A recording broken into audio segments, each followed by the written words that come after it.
मोहरा episode 14 story outline 1 Alizeh's reckoning. Alizeh Laiba Khan अपनी बहन अनुशे की याद और उस ट्रेजेडी के बुरे असरात से दो चर है जिसने उनका घर तबाह कर दिया। इस वक़्त उसे ज्यादा मालूम हो चुका है कि उसकी जिंदगी का सबसे बड़ा मिशन अब बदला लेना है, लेकिन कौन उस पर सबसे ज्यादा हक रखता है ये उसके सामने अब एक पेचीदा सफ़ा है। 2 सिकंदर की खामोश चलान। सिकंदर हमदानी मिकाल जुल्फिकार, जो पहले शायद ईगो और प्यार के दरमियान फंस गया था, इस वक्त गहरे खामोशी में चल रहा है। उस पर गिल्ट और शर्म का सिलसिला इतना ज्यादा है कि वो खुद पुलिस और हमदानी सोशल सर्कल्स से बचने के लिए हर मुमकिन रास्ता तलाश करने लगा है। 3 अलीज़े की मंसूबाबंदी। अलीज़े ने डिसाइड किया कि वो सिकंदर को उसके गुनाहों का हिस्सा दिलाएगी, उस दुसरून के लिए बदनाम करने के ख्वाब से दूर।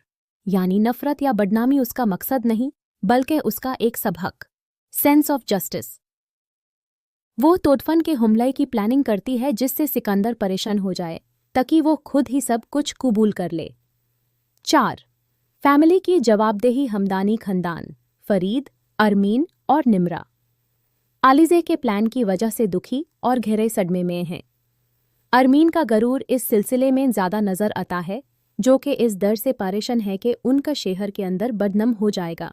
5 क्लिफहैंगर एपिसोड 14 के आखिरी मंजर में अलीज़े एक सबूत, शायद कोई दस्तावेज या वीडियो, खुलता हुआ सामने रखती है जो सिकंदर के मामले पर नए सबूत लाता है। ये ही सीन ड्रामा को फ्यूचर एपिसोड्स के लिए सस्पेंस से भरा क्लिफहैंगर बनाता है।